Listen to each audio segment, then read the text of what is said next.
मेरे YouTube channel के सभी छात्र छात्राओं। पिछली वीडियो में मैंने राजनीति विज्ञान के दृष्टिकोण के बारे में आपसे चर्चा की थी और राजनीति विज्ञान के इन दोनों दृष्टिकोणों पर विस्तार से बताने के लिए मैंने कहा था, परंतु इन दोनों दृष्टिकोणों पर विस्तार से चर्चा करने से पूर्व हम राजनीति विज्ञान के अर्थ को मोटे तौर पर समझाना चाहेंगे। राजनीति विज्ञान के अर्थ के संबंध में जैसा कि आपको दिखाई दे रहा है, अरस्तु ने कहा है मनुष्य एक राजनीतिक प्राणी है।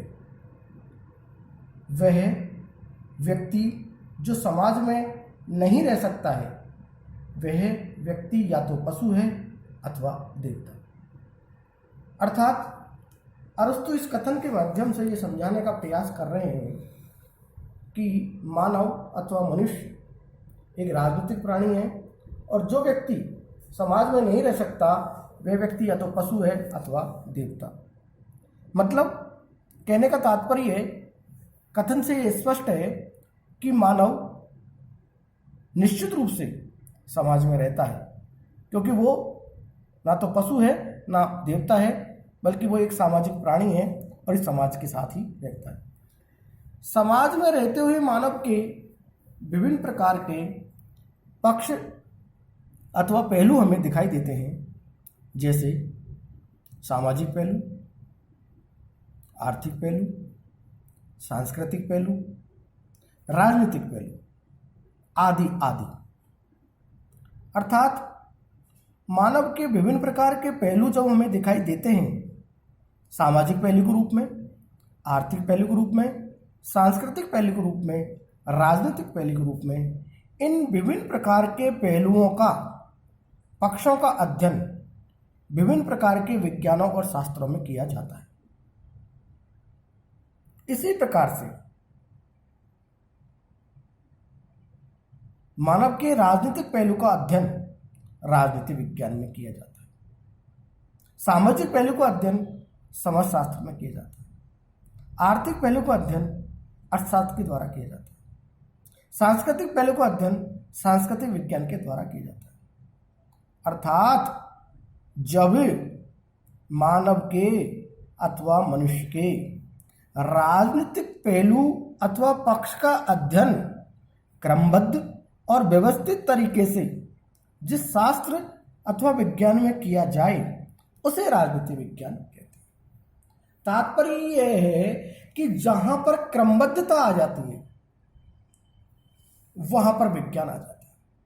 अर्थात राजनीतिक पहलू का यदि हम सिस्टम से अध्ययन करें, क्रमबद्धता से अध्ययन करें और जिस शास्त्र में करें उसे हम राजनीति शास्त्र कहते हैं, और क्रमबद्ध तरीके से कहेंगे तो विज्ञान।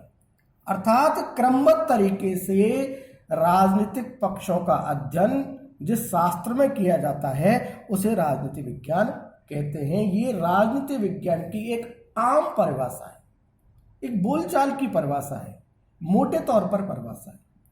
अब राजनीति विज्ञान के अर्थ को यदि हम शब्दों से तुलना करें, शाब्दिक रूप से यदि हम कहें, तो यह राजनीति विज्ञान जो शब्द है वो अंग्रेजी भाषा के पॉलिटिकल साइंस से संबंध रखता है, और पॉलिटिकल साइंस का पॉलिटिकल शब्द की उत्पत्ति यूनानी अथवा ग्रीक भाषा के शब्द पोलिस शब्द से हुई है, और पोलिस का अर्थ नगर राज्य होता है। अर्थात वह विज्ञान जो नगर राज्य का अध्ययन करता है राजनीति विज्ञान कहलाता है। तो ये इसके शाब्दिक परिभाषा है, शब्द के रूप में परिभाषा है, और ये इसकी मोटे तौर पर परिभाषा है, एक आम परिभाषा है। अब इसके राजनीति विज्ञान के अर्थ को लेकर दो दृष्टिकोण प्रचलित हैं और दोनों दृष्टिकोणों की चर्चा हमने मोटे तौर पर पिछली वीडियो में की थी।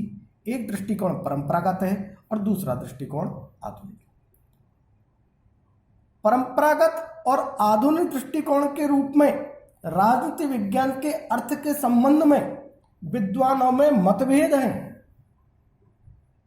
कुछ विद्वान इसको परंपरागत दृष्टिकोण से समझाते हैं और जो भी अलग अलग प्रकार से समझाते हैं। इसी प्रकार आधुनिक दृष्टिकोण के अनुसार भी राजनीतिक विज्ञान के विद्वानों में इसके अर्थ के संबंध में मतभेद हैं। कुछ विद्वान इसको अलग प्रकार से समझाते हैं और कुछ विद्वान इसको अलग प्रकार से समझाते हैं, इसलिए मतों में भिन्नता है इसके अर्थ को लेकर। पिछली वीडियो में मैंने आपको बताया था कि जिस प्रकार से परंपरागत दृष्टिकोण 4 भागों में विभाजित है, उसी प्रकार से आधुनिक दृष्टिकोण भी 4 भागों में विभाजित है। परंपरागत दृष्टिकोण वह दृष्टिकोण जो पुराना है, जो पुरातन है, जो परंपराओं से चला आ रहा है। उस दृष्टिकोण के अनुसार राजनीति विज्ञान का अर्थ 4 रूपों में है। पहले राज्य के अध्ययन के रूप में, दूसरा सरकार के अध्ययन के रूप में, तीसरा राज्य और सरकार के अध्ययन के रूप में, और चौथा मानव अथवा व्यक्ति के अध्ययन के रूप में। अर्थात विद्वानों में इन 4 प्रकार से लेकर मतभेद हैं। कुछ विद्वान इसको राज्य का अध्ययन मानते हैं, किसको? राजनीति विज्ञान। और कुछ विद्वान इसको सरकार का अध्ययन मानते हैं, और कुछ विद्वान इसको ये कहते हैं कि नहीं, राजनीति विज्ञान राज्य का अध्ययन नहीं करता, सरकार का अध्ययन नहीं करता, बल्कि राज्य और सरकार दोनों का अध्ययन करता है।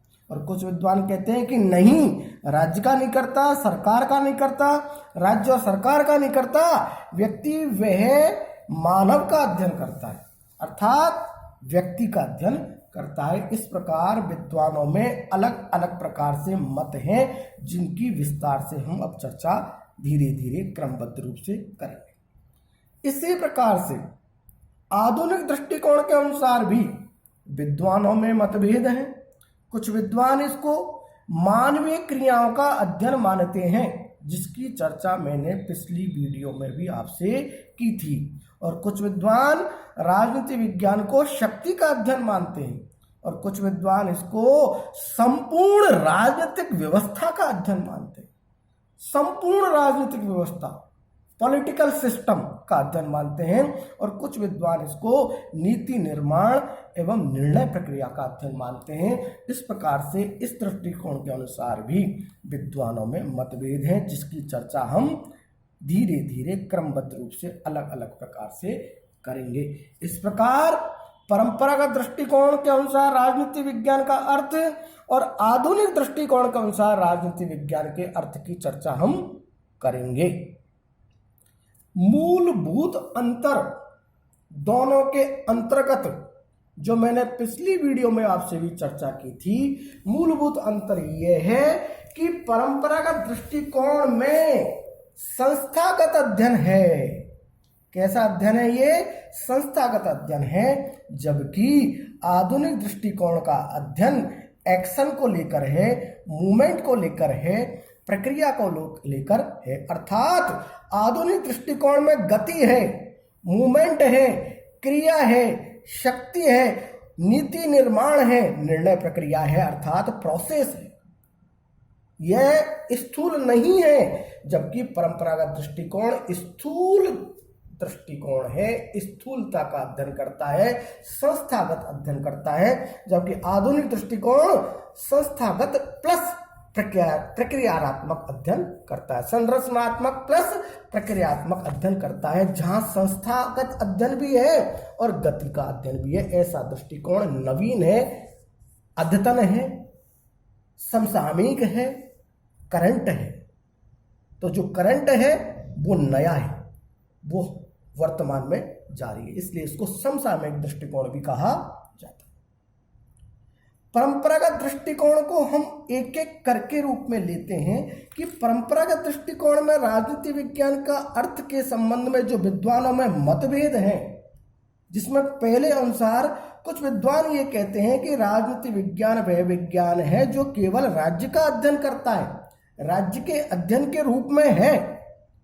उनमें प्रमुख नाम गार्नर का लिया जाता है, ब्लैंसली का लिया जाता है, गैरिस का लिया जाता है, गुडनाउ का लिया जाता है, एक्टन का लिया जाता है। ये विद्वान ये मानते हैं कि राजनीति विज्ञान एक ऐसा विज्ञान है जो केवल मात्र राज्य का अध्ययन करता है। गार्नर की प्रसिद्ध परिभाषा, राजनीति विज्ञान का प्रारंभ और अंत राज्य के साथ होता है, इन्वर्टेड कॉमा बंद। अर्थात राजनीति विज्ञान वह विज्ञान है जिसका प्रारंभ भी राज्य से हो रहा है और अंत भी राज्य से हो रहा है, अर्थात केवल मात्र राज्य का ही अध्ययन करता है। अर्थात राजनीति विज्ञान केवल राज्य का अध्ययन करता है। इसी प्रकार से ब्लैंसली ने भी अलग परिभाषा दी है, गैरिस ने भी परिभाषा दी है, गुडनाउ ने भी दी है, एक्टन ने दी है। इस विद्वानों में अलग अलग प्रकार से राजनीति विज्ञान के अर्थ को राज्य के अध्ययन के रूप में बताया। प्रमुख रूप से गवर्नर ने राजनीति विज्ञान को प्रारंभ और अंत राज्य के रूप में स्पष्ट करते हुए अपने कथन को बतलाया। इसके बाद परंपरागत दृष्टिकोण के अनुसार ही राजनीति विज्ञान का अर्थ को विद्वान ने सरकार के अध्ययन के रूप में बताया है। विभिन्न विद्वानों ने सरकार के अध्ययन के रूप में बताया है, जिसमें प्रमुख नाम लीकॉक और सीले का आता है। लीकॉक और सीले ऐसे विद्वान हैं जो राजनीति विज्ञान को राज्य का अध्ययन नहीं मानते बल्कि सरकार का अध्ययन मानते हैं, कि राजनीति विज्ञान वह विज्ञान है जो केवल मात्र सरकार का अध्ययन करता है। कुछ विद्वान ऐसे हैं जो राज्य का अध्ययन नहीं, सरकार का अध्ययन नहीं बल्कि राज्य सरकार का अध्ययन मानते हैं। उनमें प्रमुख नाम गिलक्राइस्ट का लिया जाता है, जो राजनीति विज्ञान को राज्य सरकार दोनों का अध्ययन मानते हैं। और कुछ विद्वान ऐसे हैं जो राजनीति विज्ञान को इन तीनों का अध्ययन नहीं बल्कि मानव का अध्ययन मानते हैं, व्यक्ति का अध्ययन मानते हैं। इसमें प्रमुख नाम लिया जाता है लॉस्की का लिया जाता है, जो राजनीति विज्ञान को मानव अथवा व्यक्ति का अध्ययन मानते हैं। ये चारों प्रकार का जो विभाजन है उसमें केवल मात्र संस्थागत अध्ययन है। राज्य का भी संस्थागत अध्ययन, सरकार का भी संस्थागत अध्ययन, राज्य सरकार का भी संस्थागत अध्ययन, मानव और व्यक्ति का भी एक तरह से संस्थागत अध्ययन। अब कहने का तात्पर्य है, जब मानव का अध्ययन किया जा रहा है, मनुष्य का अध्ययन किया जा रहा है, व्यक्ति का अध्ययन किया जा रहा है, तो हमारे दिमाग में यह भी क्वेश्चन होता है कि निश्चित रूप से वहां पर एक्शन होगा, मूवमेंट होगा, गति होगी, लेकिन सही है, लेकिन वो गति का नहीं। प्रारंभ में जो प्रारंभिक दृष्टिकोण है, जो परंपरागत दृष्टिकोण है, वो केवल संस्थागत पर जोर देता है, एक्शन पर जोर नहीं देता, व्यवहार पर जोर नहीं देता।